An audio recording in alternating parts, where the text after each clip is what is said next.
Hey, Truth Seekers, thank you for tuning in as always. Episode 208 here. I want to talk about Family Guy, how it fits into the Zionist agenda, how it foreshadows real conspiracies we see, and who Seth Woodbury McFarlane really is. So let's begin this by looking at Fox, the station that carries Family Guy, also The Simpsons, which fits right in with this. In Pythagorean gematria, F is the sixth letter, O is the 15th, so it becomes 6, and X is the 24th, so 2 plus 4 becomes 6, so Fox equals 666. Here's a Pythagorean gematria table. Let me zoom in. Make it a little bit bigger here for you, Truth Seeker. So the way this works is A is the first letter, J is the 10th, so 1 plus 0 becomes 1, S is the 19th, so 1 plus 9 becomes 10, 1 plus 0 becomes 1. Same thing here. B is the second letter, K is the 11th, so 1 plus 1 becomes 2, T is the 20th, 2 plus 0 becomes 2. Notice how the three letters almost complete the word clue. These are our three letters. DMV for our fours. The word new forms 5, NEW. Fox is the 6. Letters that we find in Egypt are our 7 letters. HQZ is 8, and only 2 are 9, INR. Alright, so now we'll return here. Moving on, we understand how Fox is 666 now. With this method, the word family equals 30 and guy equals 17. Thus, Family Guy sums to 47, an incredibly important number in this study. So much of television is coded with the numbers 33, 47, 74. With simple English gematria, where we just use the place in the alphabetic order, the word family sums to 66. Notice that 6 plus 6 becomes 12, 1 plus 2 becomes 3. Up here, family's 3 plus 0, it equals 3. That's the check. They're always going to equal the same single digit.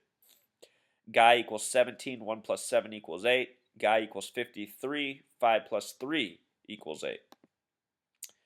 Anyhow, you put this method together, Family Guy, 66 plus 53, and you get 119, 119. This is exactly like Star of David, the symbol of the Zionists.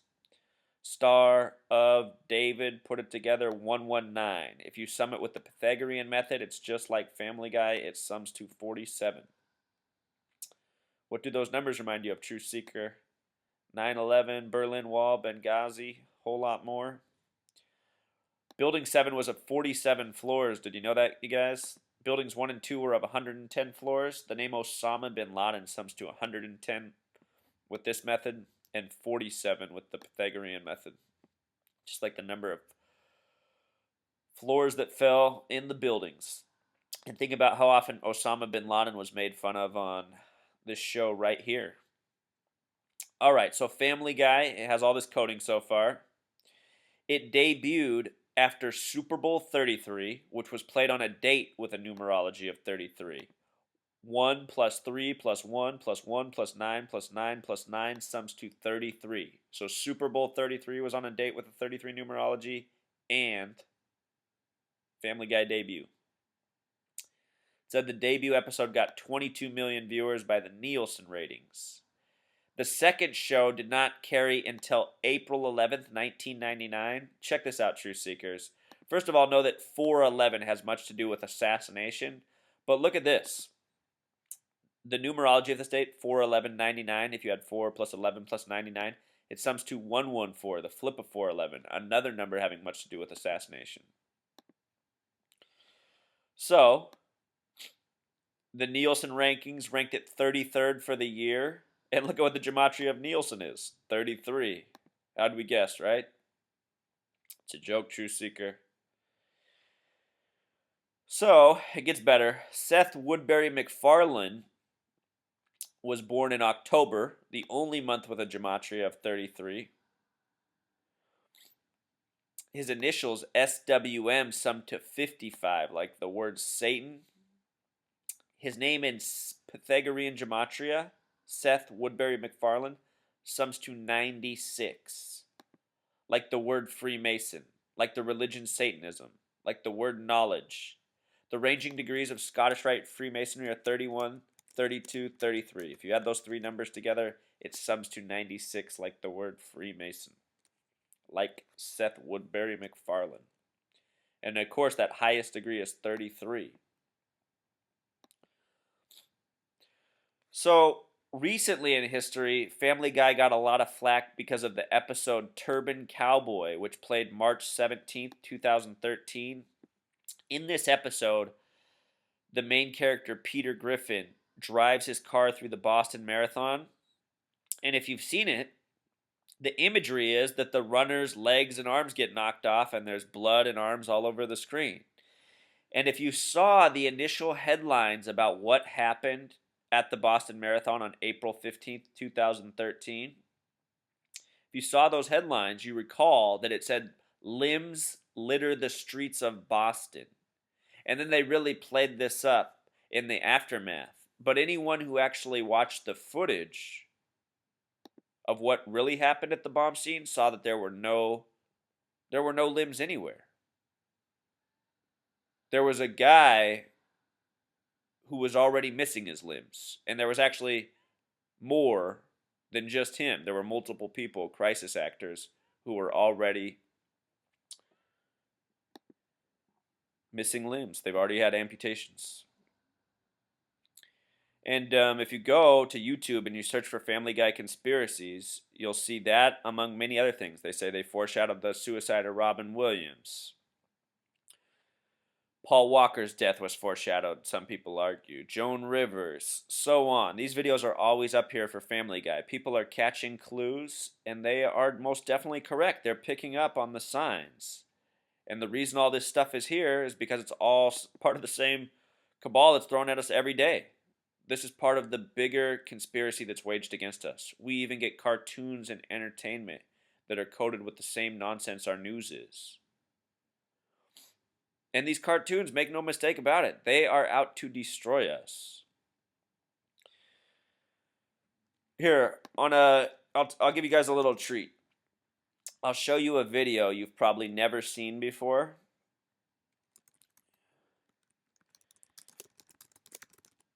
These are the people that fooled us on September 11th, Truth Seeker. Evening Express, weekdays 5 to 7 This connects with the Turban Cowboy episode where Peter Griffin knocks the legs off of the runners. This next story is very powerful, but I've got to warn you, the image are also very graphic. You're about to meet some incredibly brave people. They're amputees doing work only they can do, training men and women in uniform. Here's our Poppy Harlow. On this simulated battlefield, it's hard to determine what's real and what's not. We call it hyper-realistic. Kit Lavelle served in Vietnam and now runs Strategic Operations, a movie set turned training ground, preparing thousands of U.S. servicemen and women for combat. Individuals who are going through the training here are not expecting to see an amputee. So the shock effect of seeing that happen is priceless. The action is fake, but the amputees are real. They're actors with a unique perspective on what others would consider a disability. It's more of a gift. I need to share it with people. You think this is a gift? It is a gift. Heather Morales lost her right leg to cancer when she was just 8. Yeah, just, you can come up. I just wanted Ted and June DiStefano both lost their left leg in a tragic accident. A car came around the corner too fast and hit us. It's a trauma that's been changed, that can change other people's lives as well as my own. It's become an asset.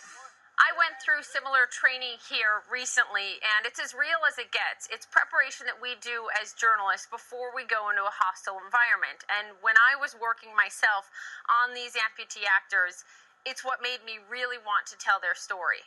Yeah, well, I've met people that have already gone through the training and have gone overseas and come back and say that the training helped me. Really? Yeah, those are the best. When they come back and say you made a difference, those are amazing. Having amputee actors, what does that add to this? What does that mean? Complete realism, because it actually is more realistic, and it gives them that firsthand knowledge of what to do in case of a casualty. Most importantly, it takes away the shock. Personally haven't been there. It means so much big difference to actually working with these people to actually simulate with real life combat. Personally, I would say thank you, because they're putting out for the military personnel new experience that we need to save lives. You can see it in their eyes that it's really affecting them. Do they cry? Oh, yeah. You've had servicemen and women in training cry seeing you. Yes, I have. Do you cry? Absolutely. For the amputees, what could be traumatic is far from it. What is it for you? It's healing. And it's personal. Ted served in the Navy for 21 years. I look at the men and women, and some of them are sons and daughters and fathers and mothers. That's someone's child that's out there. Heather's husband also served, and she'll never forget the day a 3-star general approached her. So he came up to me and just, thank you. Me? Was that the moment when you realized the purpose of what you were doing? Yeah. That's when I realized that this isn't just, a regular job. My goal is to make it so that someone comes home at night to their families. That's my ultimate goal.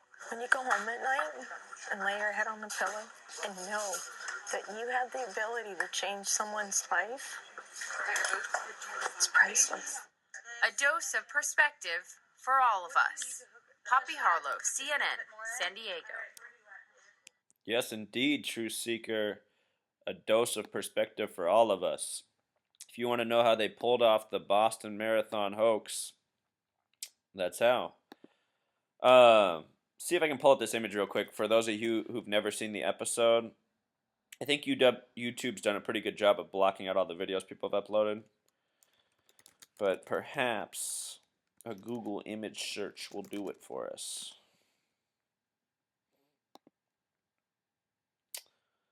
Let's see. So here at this scene, Truth Seeker, he detonates 2 bombs by accident. And if you can recall, at the Boston Marathon, there were 2 separate bombings seconds apart. See if that image is here. Wow, they're doing a good job of blocking out that image. But there's that Simpsons 9/11 foreshadowing. Okay, here's one image. Let's see if it's this clear.